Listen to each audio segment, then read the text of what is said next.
معزز سامعین، دنیا کی ترقی کے ساتھ انسان کو آرام و آسائش باہم پہنچانے کے لیے بے شمار نئی اشیاء وجود میں آ رہی ہیں، جن میں سے ایک کمپیوٹر بھی ہے، جس نے زندگی کا زاویہ ہی بدل ڈالا ہے، اور اس سے بے شک نوع انسان کو فوائد پہنچ رہے ہیں، مگر اس کے ساتھ ہی انسان کی زندگی میں بے شمار مسائل بھی جنم لے رہے ہیں۔ یہ مسائل اس وقت بھی سنگین ہو جاتے ہیں جب ان سے ہماری نوجوان نسل اور بچے متاثر ہو رہے ہوں، کیونکہ آج کے بچے مستقبل کے معمار ہیں۔ اگر آج ان پھولوں کی نگرانی نہ کی جائے تو کل اس چمن کی ویرانی کا جواب کون دے گا؟ سوشل میڈیا کے حد سے زیادہ استعمال نے معاشرے میں ایسی بہرا روی کو جنم دیا جس کا ہمارے بچے مسلسل شکار بن رہے ہیں۔ اخبارات بچوں کے ساتھ زیادتی اور قتل کی خبروں سے بھرے ہوتے ہیں۔ جہاں والدین کو اس حوالے سے بے حد محتاط رہنے کی ضرورت ہے، وہاں دوسرا بڑا چیلنج آن لائن بچوں کا تحفظ ہے۔ موجودہ دور میں تعلیمی ضروریات کو پورا کرنے کے لیے انٹرنیٹ بچوں کو بہترین مواقع فراہم کرتا ہے، لیکن یہ مواقع اپنے ساتھ بہت سے خطرات کو لاتے ہیں۔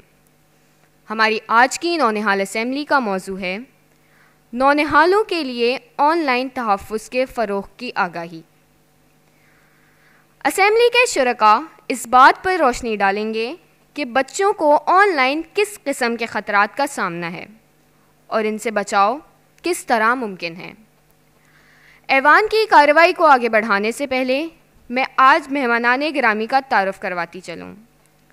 ہمیشہ کی طرح ہماری ہر دل عزیز اور ہم سب کی ہمدرد صدر ہمدرد فاؤنڈیشن اور قومی صدر ہمدرد نونہال اسمبلی محترمہ سعدیہ راشد صاحبہ ہمارے درمیان موجود ہیں، اور ان کے ساتھ ہی مہمان خصوصی جناب ڈاکٹر کاشف محمود صاحب بھی تشریف فرما ہیں۔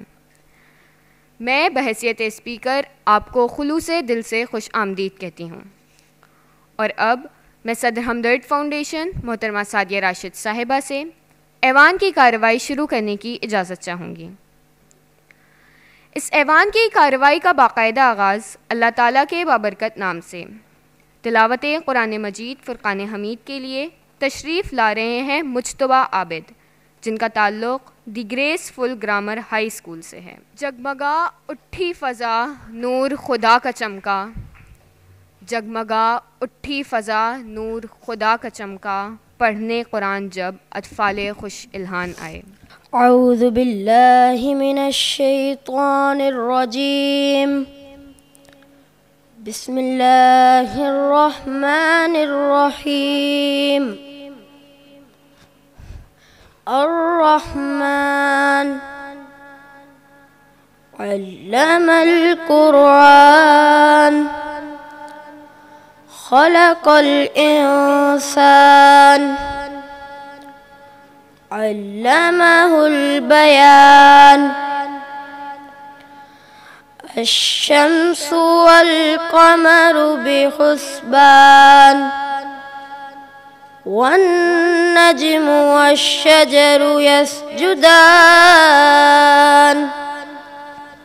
والسماء رفعها ووضع الميزان ألا تطغوا في الميزان وأقيموا الوزن بالقسط ولا تخسروا الميزان